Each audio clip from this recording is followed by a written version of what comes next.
Somebody there calling my name? I'm right here.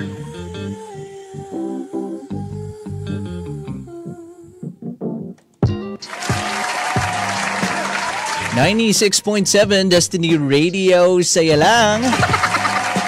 Ang istasyong palaging pinipili ang maging masaya. What's up mga ka-Destiny? Happy Tuesday po, araw ng Martes, tama? Martes sa Tagalog na Tito Boy. Ayan, tama tayo. Ikatlong araw ng Hunyo. Ay, malapit na ang aking birthday, guys.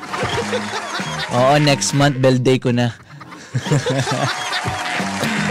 Ayan, bilis magpalit ng ng buwan. Ayan, June na po, Hunyo na. Hunyo at rest na nga. 2025. Bukas Pasko na naman. By the way, ako po ang inyong kasama sa inyong mga radyo. Kinukulit kayo sa katanghalian. Ako po ang inyong nag-iisang rapper DJ in the town. My name is Giro. That's capital G-I-R-O. What's up? Naka-live kami ngayon sa Facebook, so make sure na bisitahin nyo kami dyan sa aming Facebook page. Yan, sa pangalang DZDG Destiny Radio na nagse-celebrate ng, Pride's Month na nga ba yun? Pride's Month.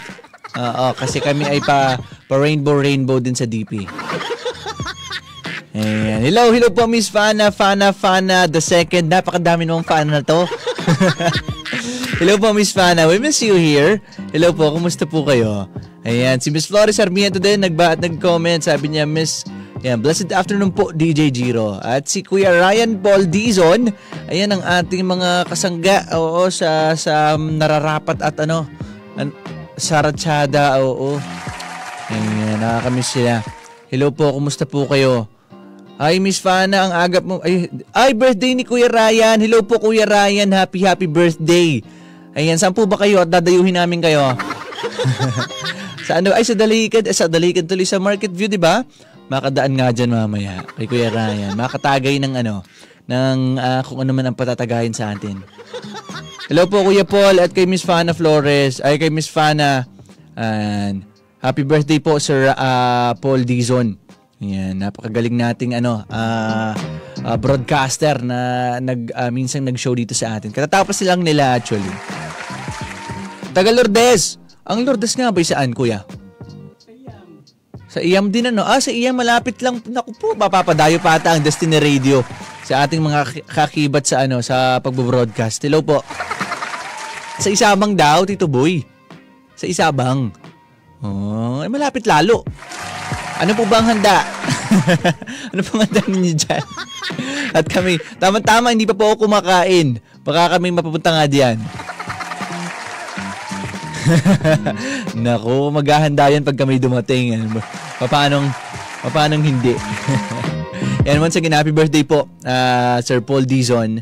Ayan, mabuhay po ikaw at sana ay mas marami pang birthday ang dumating sa iyo. Ayan. At palagi naman tong panalo si Sir Paul tuwing kasama si Miss Fana, di ba nga? Tito Boy, laging panalo. Lagi ba? Yes, nasabi ni Tito Boy. Ayan, sabi niya, nasan ka po ba? At ikaw nung birthday celeb ni Kuya Paul. Ay, nag-birthday celebration pala dito. Nako. Friday po ba yan? Nung Friday ata, ako po ay nasa awarding ng Maniwala Film Festival at gusto ko pong ibalita na yung film namin nga pala. And shoutout sa Rehimen Productions. Ayan, kay Direk Cedric at sa kanyang buong team. Ayan, yung ginanapan natin yun nga pala na nasungkit po natin ang Best Actor Award sa kagaganap lamang na Maniwala Film Festival. Ayan, salamat dito, boy. Thank you, ha? At syempre, yung film namin, nanalo din humakot siya ng award doon sa Maniwala Film Festival ginanap sa STI College Lucena. Ayan, hakot award, Tito Boy. I think naka-10 award yung film. Ayan, including yung Best Editing. Ayan, unang-una yung Best Film Award, Best Actor Award na kay Giro Boy po ibinigay. Ayan. Best Supporting Award kay kay Tito Mon, kay Mon Prenya, kay Tito Mon Prenya. At ano pa ba? Best Sound Design. Marami pang ibang major awards na natanggap ng Rehemen Production. So congratulations sa inyo. Shoutout sa inyong lahat.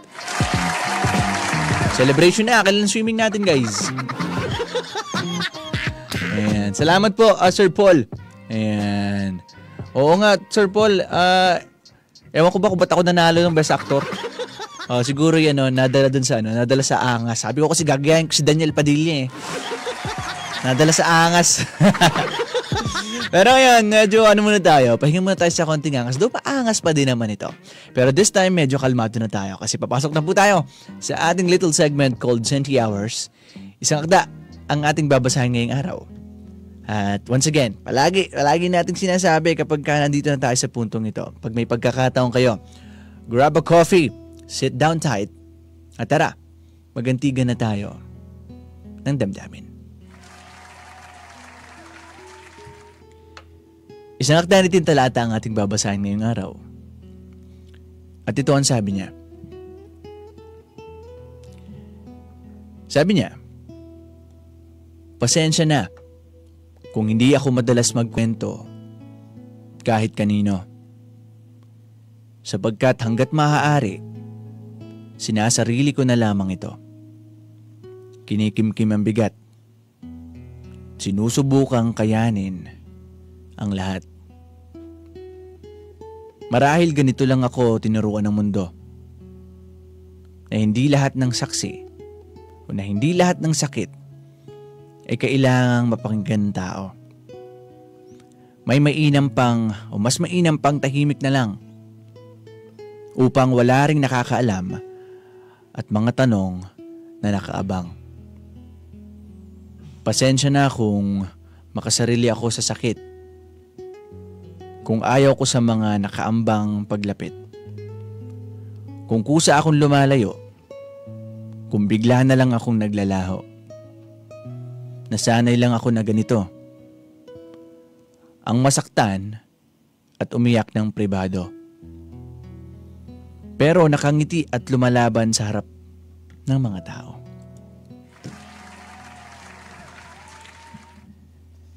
For sure, meron kayong mga kakilalang ganito no? Yung alam niyo, nawawala na lang bigla sa eksena. Walang paliwanag. Yung alam niyo, yung inaasahan niyo na magkikita-kita kayo. Tapos biglang, ay, ba't kaya wala siya? Tapos dahil paulit-ulit, nasanay na lang kayo. Merong kayong mga pagkakataong nahuhulaan, ay siguro yun ay malungkot. Ay siguro merong may pinagkakabisihan, ay siguro meron siyang inuunang bagay about sa sarili niya. Pero, ultimately, hindi talaga natin nalalaman yung dahilan. Well, it happens to people. And for me, lalo kung kinakaya talaga nila, lalo kung bumabalik sila ng they are stronger. Believe ako sa mga ganong klase ng tao. Kasi ito yung pinakang nila. Ito yung pinakang gusto nila mangyari. Kapag ang option nila, kapag sila may pinagdadaanan is lumayo na lang, i-distance na lang yung sarili nila sa mga mahal nila sa buhay. Kaya sa mga kaibigan is that, unang-una, ayaw na kasi nilang mandamay. Diba? Ayaw na nilang ipasa pa yung burden na pinagdadaanan nila ngayon. And that's actually amazing. Kasi, sinasanay mo yung sarili mo eh. Sinasanay mo yung sarili mo na kapag mayroon kang problema, kaya mo siyang lutasin na mag-isa. And here's what's good about it.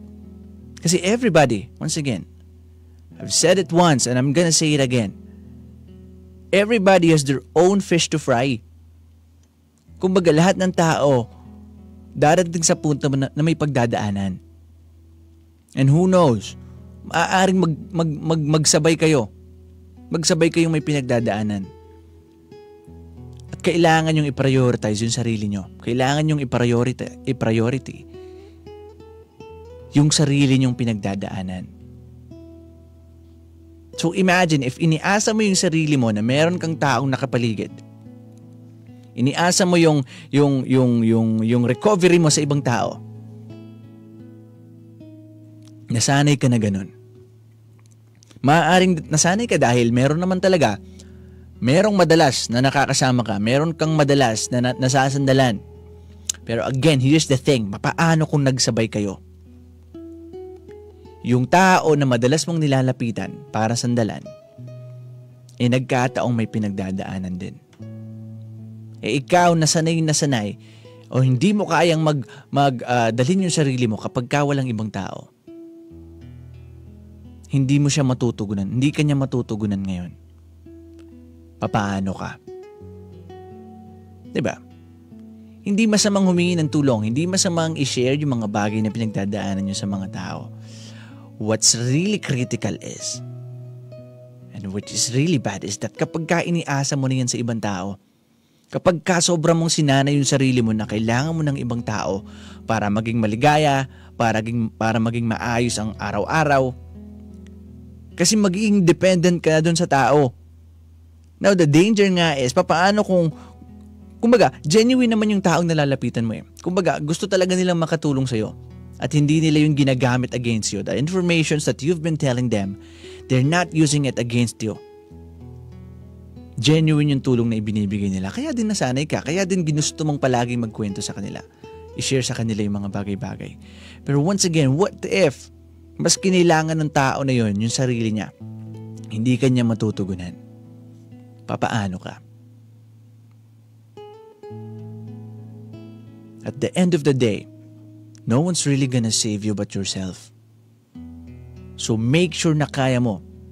Make sure na pinag-aaralan mo na masanay na yung sarili mo kaya mong dalahin. Kaya mong buhatin. Kasi hindi palagi may mga tao tayong masasandalan. Diba?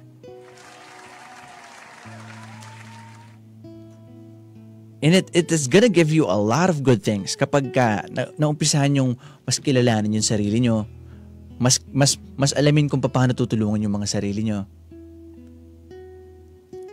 It's somewhat para siyang magic eh, na sobrang laki ng maitutulong sa buhay mo.